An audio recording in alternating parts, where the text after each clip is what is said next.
جناب احمد مصطفیٰ محمد مصطفیٰ صلی اللہ علیہ وسلم کی بارگاہ میں عقیدت و محبت کے ساتھ دوستان پیش فرمائیے. اللہم صلی علی سیدنا مولانا محمد وعلیہ وسلم صلاۃ و سلام علیک یا رسول اللہ صلی اللہ علیہ وسلم.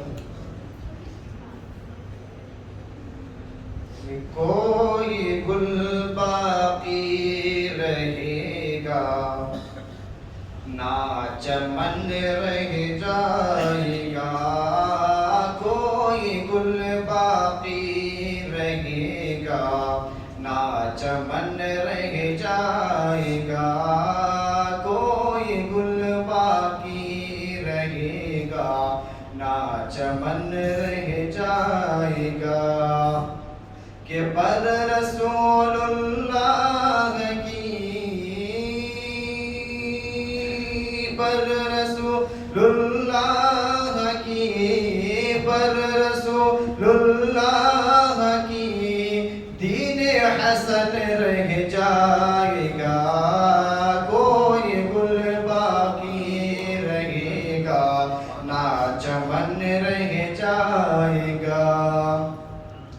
کہ ہم سفیر و باغ میں ہے کوئی دم کا چہچہا.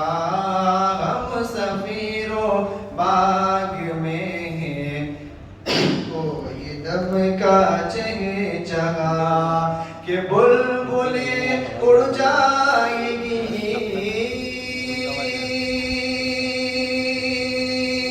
بلبلیں اڑ جائے گی اڑ جائے گی. سونا چمن رہ جائے گا. کوئی گل باقی رہے گا نہ چمن رہ جائے گا.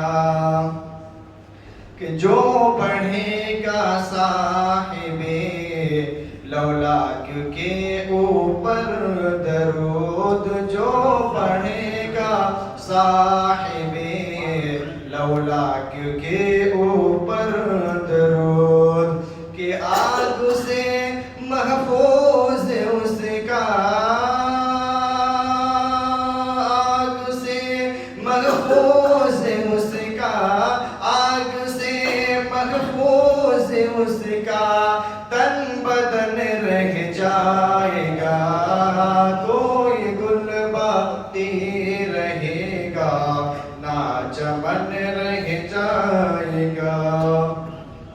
کہ نام شاہان جہاں مٹ جائیں گے لیکن یہاں. نام شاہان جہاں مٹ جائیں گے لیکن یہاں. کہ حشر تک نام و نشانہ حشر تک نام و نشانہ حشر تک نام و نشانہ پنجتن رہ جائے گا. کوئی گل باقی رہے گا نہ چمن رہ جائے گا. کوئی گل باقی رہے گا نہ چمن رہ جائے گا.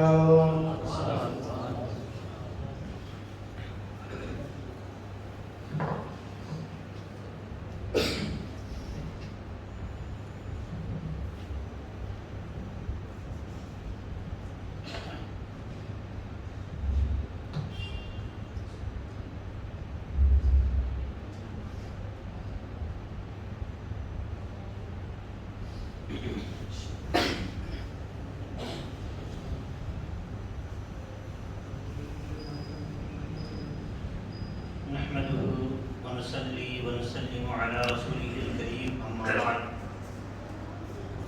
فأعوذ بالله من الشيطان الرجيم. بسم الله الرحمن الرحيم. فاسألوا أهل الذكر إن كنتم لا تعلمون. آمنت بالله صدق الله المولانا العظيم. معزز حاضرین و ناظرین السلام علیکم ورحمۃ اللہ وبرکاتہ. وعلیکم السلام ورحمۃ اللہ وبرکاتہ.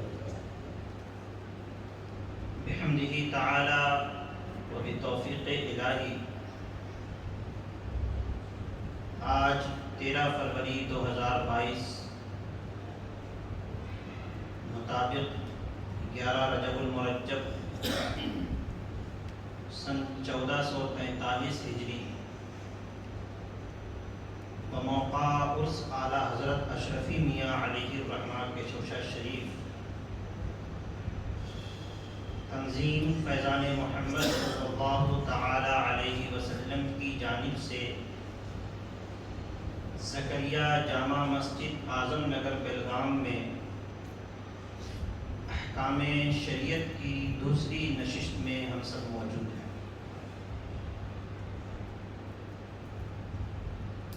اس موقع پر آج ہمارا ٹاپک ہے مذہب اسلام کے امام کتنے ہیں اور اس کی ضرورت کیوں پڑی۔ قبل اس کے کہ گفتگو ہماری شروع ہو، آئیے ہم اور آپ مل کر کونین کے مالک و مختار جناب محمد رسول اللہ صلی اللہ تعالی علیہ وسلم کی مقدس بارگاہ میں ہدیہ درود پیش کریں۔ اللہم صلی علی سیدنا و شفیعنا و مولانا و حبیبنا بارک وسلم صلاۃ و سلام علیک یا رسول اللہ صلی اللہ تعالی علیہ وسلم۔ ایک مرتبہ اور نبی اور آل نبی پر درود پاک پڑھیں۔ اللہم صلی علی سیدنا و مولانا محمد و علی آل سیدنا و مولانا محمد و بارک وسلم صلاۃ و سلام علیک یا رسول اللہ صلی اللہ تعالی علیہ وسلم۔ مذہب اسلام کے امام کتنے ہیں، یہ پہلا سوال۔ اس کا جواب ہے مذہب اسلام کے امام 4 ہیں الحمدللہ۔ سب سے پہلے امام حضرت نعمان بن ثابت امام اعظم ابو حنیفہ رضی اللہ تعالی عنہ، جن کی ولادت سن 80 ہجری اور وفات 150 ہجری ہے۔ دوسرے امام حضرت مالک بن انس بن مالک بن ابی عامر الاصبحی الحمیری المدنی رضی اللہ تعالی عنہ، جن کی ولادت سن 93 ہجری وفات 179 ہجری ہے۔ تیسرے امام حضرت محمد بن ادریس امام شافعی ابو عبداللہ رضی اللہ تعالی عنہ، جن کی ولادت 150 ہجری وفات 204 ہجری ہے۔ چوتھے امام حضرت ابو عبداللہ احمد بن محمد بن حنبل شیبانی ظہری رضی اللہ تعالی عنہ، جن کی ولادت 164 ہجری وفات 241 ہجری۔ الحمدللہ ہم سب ان میں سے سب سے بڑے امام یعنی کہ حضرت امام اعظم ابو حنیفہ رضی اللہ تعالیٰ عنہ کے مقلد ہیں۔ اب دوسرا سوال یہ ہے کہ ان اماموں کی شریعت اسلامیہ میں ضرورت کیوں پڑی؟ اس کا جواب یہ ہے، اگر ہم اپنے طرز زندگی پر نظر کریں تو صاف نظر آتا ہے کہ ہم اپنی زندگی کے ہر لمحہ تقلید کے بندھنوں میں جکڑے ہوئے ہیں۔ اس میں عوام و خاص، شہری، دیہاتی، ہر طبقہ کے لوگ برابر کے حصے دار ہیں۔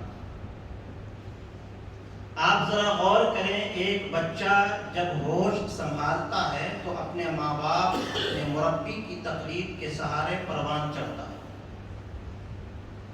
ایک بیمار اپنے معالج کی تقلید کر کے ہی شفا یاب ہوتا ہے۔ ایک مستغیث کسی قانون داں وکیل کی تقلید کر کے ہی اپنا حق پاتا ہے۔ راستہ سے نابلد ایک راہ رو کسی راستہ بتانے والی کی تقلید کر کے ہی منزل مقصود تک پہنچتا ہے۔ ایک نوخواندہ یعنی ان پڑھ انسان ایک اپنے معلم کی تقلید ہی سے صاحب علم و فضل بنتا ہے۔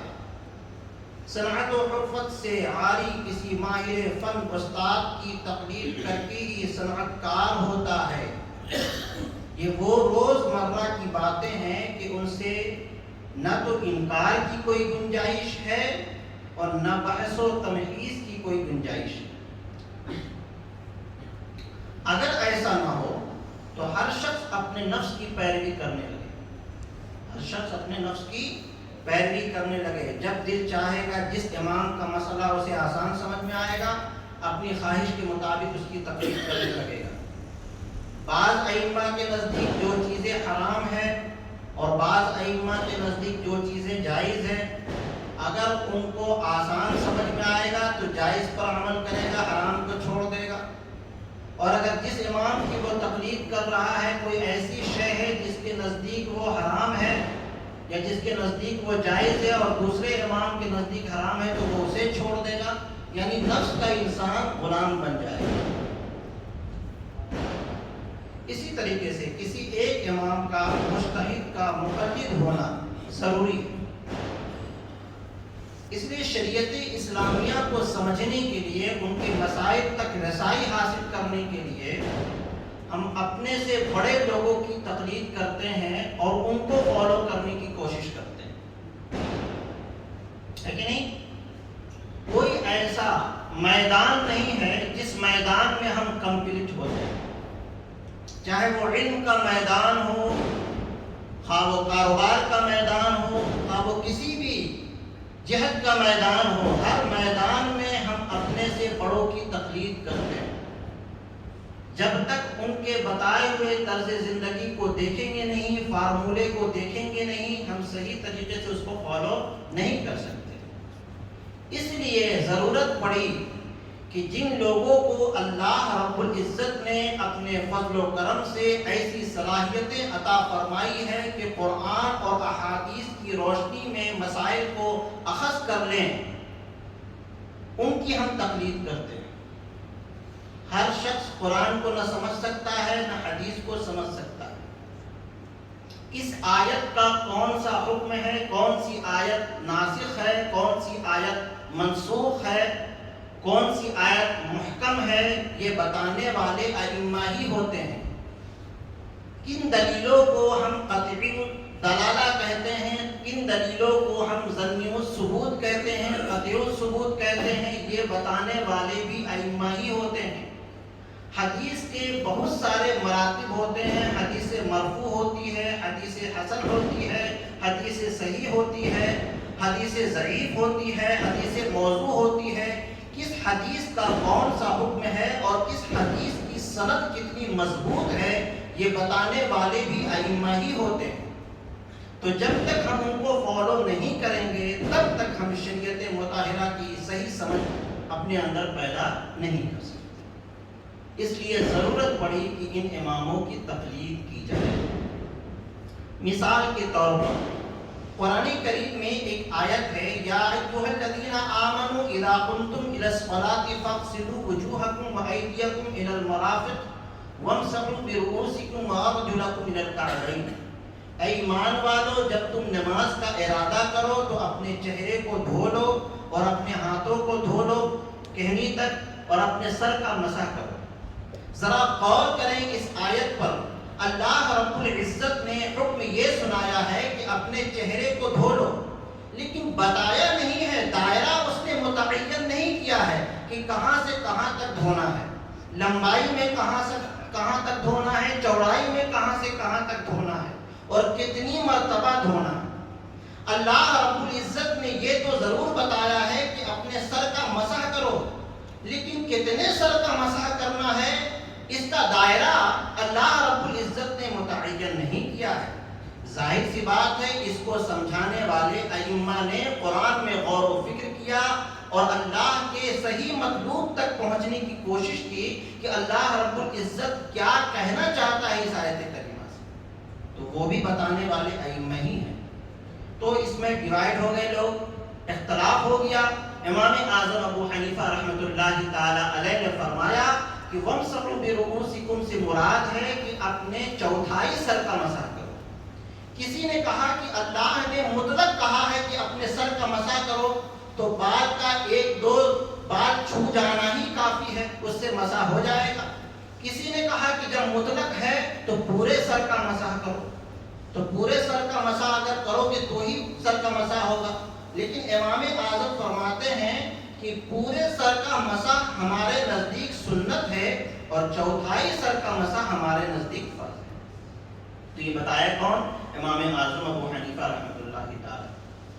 اب ایک مختصر سی مجلس میں زیادہ ڈیپ میں ہم جا نہیں سکتے، اختصار کے ساتھ ہم یہ عرض کرنا چاہتے ہیں کہ ہم تقلید کرنے میں مقلد ہوں، تقلید کرنے میں اپنے ائمہ کے کیا ہیں، ہم محتاج ہیں۔ کسی بھی چیز کو سمجھنے کے لیے ہم اپنے بڑوں کی پیروی کرتے ہیں، ان کو ہم فالو کرتے ہیں۔ امام اعظم ابو حنیفہ رحمۃ اللہ تعالی علیہ بھی اپنے زمانے میں کسی کو فالو کرتے تھے، تو ان کا مرکز کیا تھا؟ قرآن اور حدیث تھی۔ قرآن اور حدیث کو اپنا مرکز بنایا کرتے تھے امام اعظم ابو حنیفہ رحمۃ اللہ تعالی، اور قرآن و حدیث کی سے مسائل اخذ کیا کرتے تھے اور لوگوں کو سمجھاتے بھی تھے اور خود بھی اس کو فالو کرتے تھے۔ یہی حال امام شافعی رحمۃ اللہ تعالی علیہ کا، یہی حال امام مالک رحمۃ اللہ تعالی علیہ کا، اور یہی حال امام احمد بن حنبل رحمۃ اللہ تعالی۔ انشاءاللہ عز و جل اس کی ڈیپ کے لیے ایک بڑی محفل ہم انشاءاللہ منعقد کریں گے۔ 2 شعبان المعظم حضرت امام اعظم ابو حنیفہ رحمۃ اللہ تعالی علیہ کی عرس کی تاریخ ہے۔ انشاءاللہ اس موضوع پر تفصیل کے ساتھ اس دن گفتگو ہوگی۔ رب العزت کی بارگاہ میں دعا ہے کہ مولا کریم ہم سب کو کہنے اور سننے سے زیادہ عمل کرنے کی سچی توفیق عطا فرمائے۔ وما توفیقی الا باللہ، استغفر اللہ ربی من کل ذنب واتوب الیہ، لا الہ الا اللہ محمد رسول اللہ صلی اللہ تعالی علیہ وسلم، وما علینا الا البلاغ۔ السلام علیکم ورحمۃ اللہ وبرکاتہ۔ آپ تمام حضرات صلاۃ و سلام کے لیے کھڑے ہو جائیں۔ صلاۃ و سلام پڑھنے کے بعد فاتحہ۔